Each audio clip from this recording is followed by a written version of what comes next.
Hey guys, welcome back on my channel, and today in this video we will be discussing about Global Depository Receipts, that is also known as GDRs. So what is GDRs basically? तो GDRs का मतलब क्या है हम इस video में यही जानने वाले हैं. The local currency shares of a company are delivered to the depository bank. Now what is local currency shares? Local currency shares is nothing but अगर हम कंपनी के सिर्फ शेयर की बात करें and if it is local currency यानी कि उस देश की करेंसी जिस भी फॉर्म में है तो वो लोकल करेंसी कहलाती है. फॉर एग्ज़ाम्पल इंडिया में हम रहते हैं तो इंडिया में वी नो दैट हम रुपीज़ में परचेज एंड सेलिंग करते हैं. तो इंडिया के लिए जो लोकल करेंसी है वो रुपीज़ हो जाती है, राइट. अब हमारी कंपनी जो कोई भी शेयर इश्यूज़ करती है डेफिनेटली वो लोकल करेंसी में करती है. तो वैसे ही हमारी जो शेयर्स होती है लोकल करेंसी में फॉर से रुपीज़ में वो कहाँ डिलीवर हो जाती है? It is deliver to a depository bank. अब डिपोजिटरी बैंक क्या है? डिपोजिटरी बैंक एक टाइप का बैंक है जहाँ पे हम अपने इसी लोकल करेंसी शेयर को, मतलब लोकल करेंसी कुछ भी हो सकता है, जैसे इंडिया के लिए लोकल करेंसी रुपीज़ होता है, राइट. तो हम रुपीज़ को इस डिपोजिटरी बैंक में भेज देते हैं और ये डिपोजिटरी बैंक इसको मनी को कन्वर्ट कर देती है किसी और फॉर्म में और किसी मनी के फॉर्म में. अगर इसको यूएसए में भेजना है तो इसको फॉर शॉर्ट डॉलर्स में कर देगी बिकॉज यूएस में डॉलर्स चलती है, और वैसे ही अगर किसी और कंट्री में होती तो किसी और कंट्री के लिए कन्वर्ट कर देता. यानी कि रुपीज़ को हमारी किसी भी कंट्री के लोकल करेंसी शेयर को वो दूसरे करेंसी में कन्वर्ट कर देती है depository bank. The depository bank issues depository receipts against these shares. Now depository receipt क्या है? Depository receipt वही चीज़ है जो रुपीज़ को कन्वर्ट करने के बाद जो दूसरी किसी भी अगर जैसे कि रुपीज़ या कोई भी लोकल करेंसी हो तो अगर हम उसको दूसरे में कन्वर्ट कर देते हैं, यहाँ पे रुपीज़ से डॉलर में हमने किया तो ये डॉलर जो है हम इसको ये नहीं करेंगे कि हाँ इसको अमेरिका की करेंसी में इसको मतलब कन्वर्ट कर दिया. हम ये नहीं कहेंगे, हम कहेंगे कि ये डिपोजिटरी रिसिप्ट इशू हुई है, यानी दूसरे कंट्री के अगर करेंसी में कोई भी इशू हो जाती है तो उसको हम डिपोजिटरी रिसिप्ट कहेंगे. तो डिपोजिटरी बैंक यही करती है कि जब हम इसमें अपनी लोकल करेंसी भेजते हैं तो वो क्या करती है कि डिपोजिटरी रिसिप्ट इशू कर देती है अगेंस्ट दीज शेयर्स, यानी कि इसी शेयर्स का इशू कर देती है, इसी शेयर को कन्वर्ट कर देती है दूसरे किसी करेंसी में. Such depository receipts denominated in US dollars are known as global depository receipts. जैसे कि अगर वो ग्लोबल डिपोजिटरी रिसिप्ट्स यानी वो जो डिपोजिटरी रिसिप्ट बैंक इशू करता है वो अगर यूएस डॉलर्स में है तो उसको हम कहते हैं ग्लोबल डिपोजिटरी रिसिप्ट्स. तो इसी को हम कहते हैं जीडीआर. जैसे कि अगर हमने कहा कि हम चलो अपने मनी को हमने कहा कि चलो अब हम अपने जैसे कि हमने कहा कि हम मनी को भेज रहे हैं डिपोजिटरी बैंक में भेज रहे हैं, और ये किसी भी हम कंट्री में अगर हमें जीडीआर्स जहाँ पे भी हमें इशू करवाने हैं हम उस कंट्री के करेंसी में उसको कन्वर्ट करा सकते हैं. बट अगर हम यूएस में डिनोमिनेटेड यूएस डॉलर्स में अगर वो यूएस डॉलर्स में डिपोजिटरी रिसिप्ट निकल रही है देन उसको फिर तभी जीडीआर कहते हैं. ओके, तो जीडीआर का बहुत सिंपल मीनिंग था, right? GDR is a negotiable instrument and can be traded freely like any other security. Now what is negotiable? Negotiable means that it can be transferred from one person to another, या एक चीज़ से दूसरी चीज़ जगह पे हम किसी भी चीज़ को ट्रांसफ़र कर सकते हैं तो हम उसको नेगोशिएबल कहते हैं. तो GDR क्या है? एक नेगोशिएबल इंस्ट्रूमेंट है, यानी एक ऐसा इंस्ट्रूमेंट है जिसको हम एक इंसान से दूसरे इंसान के पास ट्रांसफ़र कर सकते हैं.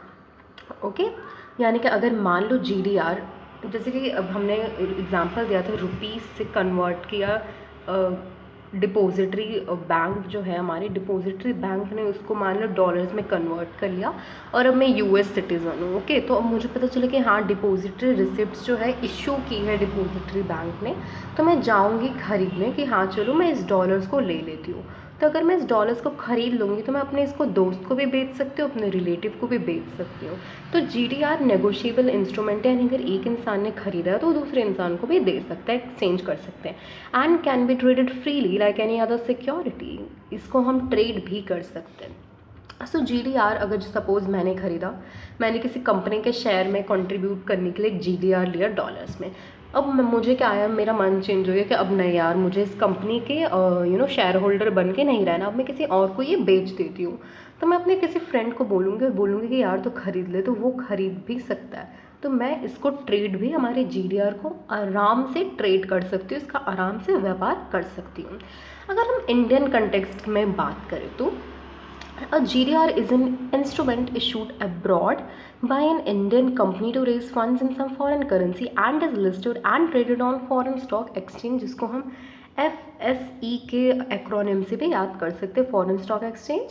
सो बेसिकली कहना क्या चाहता है, ये यही कह रहा है कि अगर हम इंडियन कंटेक्स्ट में बात करें तो GDR एक ऐसा इंस्ट्रूमेंट है जो हम आउट ऑफ इंडिया इशू करवाते हैं। अब जाहिर सी बात है, अब हम रुपीज़ डिपॉजिटरी बैंक को सेंड कर रहे हैं, तो डिपॉजिटरी बैंक उसको अगर डॉलर्स में कन्वर्ट कर रही है, डिपॉजिटरी रिसिप्ट बना रही है, तो हम क्या कर रहे हैं, इसको फ़ॉरेन में कहीं कर रहे हैं, तभी ना हम इसको डॉलर में कन्वर्ट करा रहे हैं, ताकि फ़ॉरेन लोग हमारे ये डॉलर खरीदे, जिससे हमें इंडिया में पैसा मिले। तो ये अब्रॉड एक इंडियन कंपनी जो है अब्रॉड इशू करती है, यानी आउट ऑफ इंडिया इशू करती है to raise funds in some foreign currency, ताकि वो फंड को रेज कर सके, फंड जमा कर पाए किसी भी फॉरेन करेंसी में। तो जैसे कि मैंने ये डॉलर ख़रीदा, तो डेफिनेटली ये पैसा इसके पास जाएगा अगर मैं ख़रीद रही हूँ तो, क्योंकि मैं इस पैसे को लेने के लिए जाहिर सी बात हो ख़रीदूँगी तो ये पैसा रुपीज़ में ही जाएगा ना इंडिया में। तो हम क्या करते हैं कि कोई भी इंडियन कंपनी ऐसे इशू करके अपने फ़ंड को रेज़ कर सकती है। तो अब हमें कैसे पता चलेगा, कि अमेरिकन को कैसा पता चलेगा कि हाँ इंडियन कंपनी ने जो है GDR इशू करवाई है। तो एक फ़ॉरेन स्टॉक एक्सचेंज नामक चीज़ होती है, तो वहीं पे लिस्ट निकलती है कि कौन कौन सी कंपनी ने अपने शेयर्स के लिए भेजा है कि हमारे शेयर्स आप ख़रीद सकते हो। तो फ़ॉरेन स्टॉक एक्सचेंज में लिस्टेड होता है, जहाँ से लोग देख के सोच समझ के सोचते हैं GDR ख़रीदने के लिए। तो पता यहाँ से लगता है कि फ़ॉरेन लोग को यहाँ से पता चलता है कि GDR चलो इशू की है इंडियन कंपनी ने या कहीं की भी कंट्री ने, तो फिर वो लोग फॉरेन स्टॉक एक्सचेंज से पता लगाते हैं। A holder of GDR can convert at any time it into the number of share its represent. तो एक GDR का जो भी होल्डर है, जिसके पास ये GDR है, वो उसको किसी भी टाइम पे कन्वर्ट कर सकता है, ये जानने के लिए कि एक जो उसने GDR ख़रीदा है वो इज इक्वल टू कितने शेयर्स को रिप्रेजेंट करता है। सपोज़ कि मैंने कोई शेयर इशू करा है जिसका फेस वैल्यू, यानी एक शेयर का वैल्यू है सपोज़ ₹10 है, राइट। लेकिन मैंने ₹10 के 1000 शेयर्स इशू करवाएं, ओके। ₹10 के 1000 शेयर मैंने इशू करवाएं, लेकिन अब किसी इंसान ने सपोज ले लिया ₹20 का शेयर। वो बोलेगा कि मैं ₹20 का शेयर ले रहा हूँ, ओके। ₹10 के 1000 शेयर मैंने इशू करवाए हैं, तो यानी कि टोटल मैंने 10,000 रुपये मेरे को जमा करना है। लेकिन किसी इंसान ने कहा कि मैं ₹20 का शेयर खरीद रहा हूँ, ओके। तो अब ये GDR के फॉर्म में, चलो कि मेरे पास ₹20 का GDR है, तो अब जिसके पास भी GDR है वो कभी भी कन्वर्ट कर सकता है कि ₹20 मेरे पास अगर GDR है तो कितने नंबर ऑफ शेयर रिप्रेजेंट कर रहा है। तो जाहिर सी बात है, अगर एक शेयर ₹10 का मैं दे रही हूँ, तो अगर उसने 20 का खरीद रखा है तो 2 शेयर्स, राइट। 2 × 10 ₹20। तो एक GDR का होल्डर कभी भी कन्वर्ट कर सकता है कि उसके पास जो GDR है वो कितने मात्रा के शेयर्स को वो उसने खरीदा है, कितने मात्रा का शेयर उसके पास है। The holder of GDRs do not carry any voting rights but only dividends and capital appreciation. So अगर मैंने किसी इंसान ने मेरी कंपनी का GDR खरीदा है, ओके, तो वो इंसान को कोई भी हक नहीं मिलता कि वो मेरी कंपनी में आके वोट करे, मुझे बताए कि मुझे क्या करना चाहिए। सो उसका कोई भी वोटिंग राइट नहीं होता, मेरे मैनेजमेंट में कोई भी उसका हाथ नहीं होगा। लेकिन अगर मुझे कोई भी फ़ायदा मिलेगा, अगर मुझे कोई भी प्रॉफिट हो जाता है, तो मैं उसको उसमें से थोड़ा सा पार्ट दे सकती हूँ। ऑफकोर्स दूंगी, अगर उसने ख़रीदा है तो देना ही पड़ेगा, तो प्रॉफिट में से मैं उसको दूंगी थोड़ा सा पार्ट, जिसको हम डिविडेंड कहते हैं। जो प्रॉफिट का कुछ पार्ट होता है जो हम देते हैं उसको हम डिविडेंड कहते हैं। सो हम डिविडेंड एंड कैपिटल एप्रिसिएशन ही बस उसको दे सकते हैं हम, और उसको कुछ भी नहीं दे सकते। वोटिंग राइट उसको नहीं मिलती, उसको बस हमारे यहाँ से प्रॉफिट ये सब मिल सकता है। तो तो GDR होल्डर्स के कुछ कैरेक्टरिस्टिक्स थे, जैसे कि GDR एक नेगोशिएबल इंस्ट्रूमेंट है, इसको कोई भी ट्रेड कर सकता है, दूसरे को दे सकता है। GDR अगर इंडियन कंपनी बाहर इशू करती है तो वो आराम से फॉरेन करेंसी में फंड को रेज कर सकती है।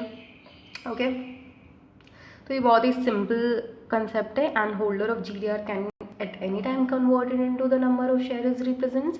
The holder of GDRs do not carry any voting rights but only dividends and capital appreciation. So ये था GDR का छोटा सा कंसेप्ट। बाकी कंसेप्ट्स के लिए हम हमारे नेक्स्ट वीडियो को अप्रोच करें। तब तक के लिए thank you and have a nice day.